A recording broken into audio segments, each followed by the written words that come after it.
Hey friends, welcome back to the channel. Today we're diving into a topic that's been coming up more and more in the world of healing from trauma. Limerence. Now, if you've never heard this term before, you might be thinking, Limer, what now? Don't worry, I've got you covered. Limerence is this intense, obsessive kind of love that can feel all-consuming. And guess what? It's often tied to unhealed wounds of neglect, whether that neglect happened in childhood or in past relationships. So, if you've ever been in a relationship where you felt like you were addicted to the other person, constantly thinking about them, and maybe even losing a bit of yourself in the process, you might be dealing with limerence. And the key to healing it, you guessed it, addressing those deep-seated wounds of neglect. Grab your favorite drink, settle in, and let's unpack limerence, neglect, and most importantly, how to heal and take your power back. 1. What is limerence? Let's start with the basics. What exactly is limerence? Limerence is that intense, obsessive infatuation you feel when you think you're falling in love with someone. You're constantly thinking about them, daydreaming about your future together, and every little thing they do feels magnified, like it's life-changing. You hang on their every word, analyze every text, and honestly, your brain is just like, oh, OMG, this is it. This is love. But here's the catch. Limerence isn't love. It's more like a fantasy version of love, where you're putting this person on a pedestal and ignoring the reality of the situation. It's less about them as a real person and more about how they make you feel or how you think they can fill the emotional gaps you've been carrying around. And trust me, those gaps usually trace back to wounds of neglect. Limerence isn't just having a crush. It's an intense, often obsessive, emotional dependence on someone, and it can leave you feeling powerless, especially if they don't feel the same way.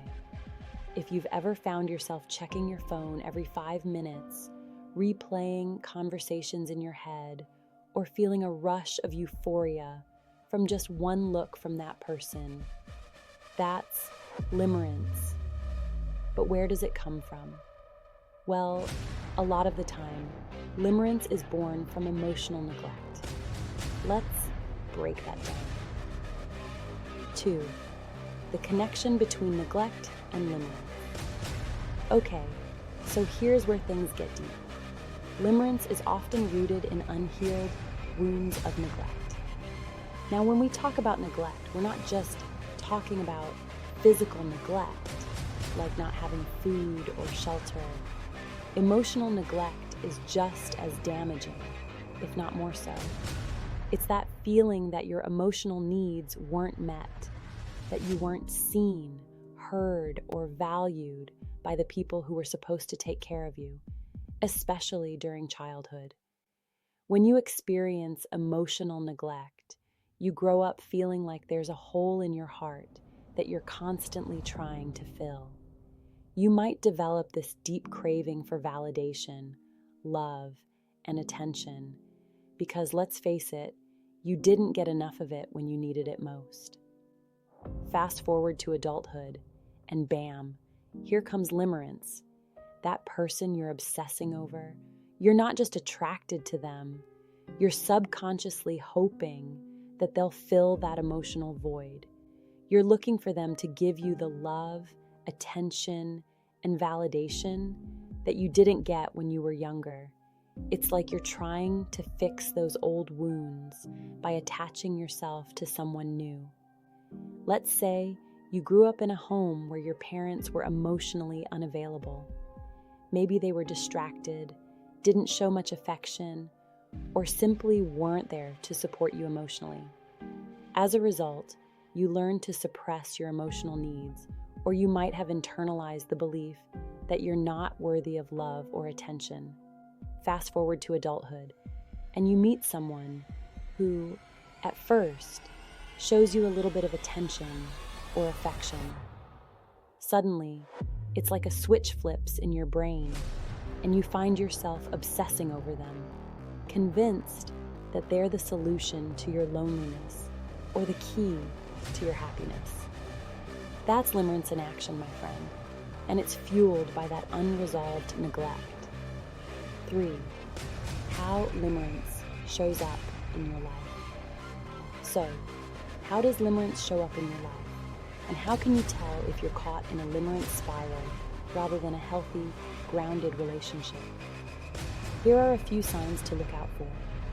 1. Obsessive thinking. We've all had crushes where we can't stop thinking about someone, but with limerence, it's on another level. You might find yourself thinking about this person all day, every day, when you wake up, before you go to bed, and every moment in between. It's not just that you like them, you feel like you need them to feel complete. 2. Constant need for validation. In limerence, you constantly seek out validation from the other person. If they text you back, you feel euphoric. If they don't, you spiral into anxiety, wondering what you did wrong. Your emotional well-being becomes tied to their responses, and you're left feeling like you're on an emotional roller coaster. 3. Idealization. Here's a big one. Idealizing the person. You're not really seeing them for who they are. Instead, you're projecting your unmet emotional needs onto them. You see them as perfect, or the one, even though in reality, they have flaws just like anyone else. This idealization makes it hard to see red flags, or to recognize when the relationship is unhealthy. 4. Emotional dependency. Limerence creates a sense of emotional dependency. You feel like your happiness depends on this person, and without their attention or affection, you feel empty or unworthy. You might even start changing your behavior or suppressing your own needs just to keep them interested. 5. Ignoring red flags. When you're in a limerence spiral, you might ignore glaring red flags because you're so focused on the fantasy of who this person could be. Even if they don't treat you well or are unavailable, emotionally or physically, you convince yourself that things will change or that they're worth waiting for. 4. Healing the wounds of neglect. Now that we've unpacked what limerence looks like, let's get into the good stuff, how to heal from it. If limerence is rooted in old wounds of neglect, then healing those wounds is key to breaking free from the cycle and finding healthier, more fulfilling relationships. 1. Acknowledge the pain of neglect. The first step in healing is acknowledging the pain of neglect. Whether that neglect happened in childhood or in a past relationship, it's important to recognize that your emotional needs weren't met and that this has left a lasting impact on how you relate to others. You might have been taught to suppress your needs or to believe that you weren't worthy of love and attention. But here's the truth. You are worthy, and your needs matter.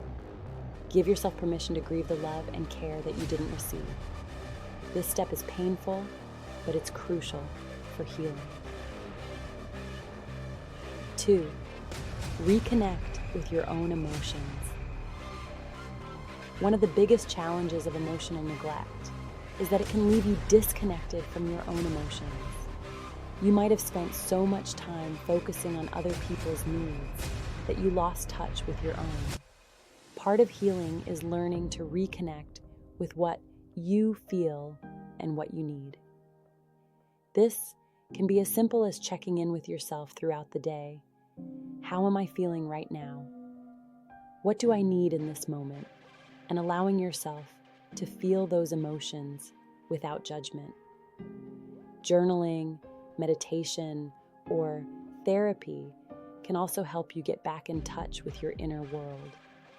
3. build healthy boundaries. When you've experienced emotional neglect, it's easy to fall into people-pleasing or to blur the lines between your needs and someone else's. Healing from limerence requires you to start building healthy boundaries in your relationships. That means recognizing when you're putting the other person's needs above your own, or when you're bending over backward for their approval. Boundaries aren't about pushing people away. They're about protecting your emotional well-being. Practice saying no when something doesn't serve you, and remind yourself that your worth isn't tied to someone else's approval. Fourth, challenge the fantasy. Remember, limerence is built on idealization. To break free from it, you need to start challenging the fantasy you've created around this person. Ask yourself, am I seeing them for who they really are, or am I projecting my unmet needs onto them? Look for the red flags you've been ignoring, and remind yourself that no one person can fill the emotional gaps you're carrying. Real love is grounded in reality, not fantasy. It's built on mutual respect, trust, and shared values, not on obsession or dependency. When you challenge the fantasy, you start to see the person and the relationship for what it really is. 5. Practice self-love and self-compassion. Finally, the most important part of healing limerence and neglect is learning to give yourself the love and compassion you've been seeking from others. You've been looking to fill that void with someone else's attention, but the truth is, no one else can truly heal those wounds for you. Start practicing self-love by affirming your worth, meeting your own emotional needs, and treating yourself with kindness. If you've been neglecting your own emotional well-being, it's time to show up for yourself in a big way. Whether it's through therapy, self-care, or simply allowing yourself to feel your emotions without judgment, self-compassion is the key to healing. 5. Breaking free from limerence. So how do you break free from the cycle of limerence? It's not easy, but it's absolutely possible. Here are a few steps to get started. 1. Recognize the pattern. The first step is always awareness. Acknowledge that you're in a limerence spiral and that the intensity of your feelings is tied to your wounds of neglect. 2. Focus on self-healing. Instead of seeking validation or love from the other person, turn your focus inward. What do you need to heal? How can you show yourself the love and care you've been seeking from them? 3. Limit contact. If possible, take a step back from the person you're fixating on. Give yourself space to process your emotions without constantly seeking their validation. Seek support. Healing from neglect and limerence can be tough, so don't be afraid to seek support, whether that's through therapy, a support group, or trusted friends and family. 5. Create new patterns. Once you've broken free from the limerence spiral, it's time to create new, healthier patterns in your relationships. Practice building connections based on mutual respect, trust, and emotional safety, not on obsession or dependency. And there you have it, friends, the truth about limerence, how it ties to wounds of neglect, and how you can start healing today. Remember, you are worthy of real love, not just the fantasy version that keeps you stuck. Breaking free from limerence isn't easy, but with self-awareness, compassion, and a little support, you can heal those old wounds and find relationships that truly fill your heart. If this video resonated with you, don't forget to like, comment, and subscribe for more content on healing, self-growth, and relationships. Until next time, stay kind to yourself, and I'll see you in the next video. Bye for now.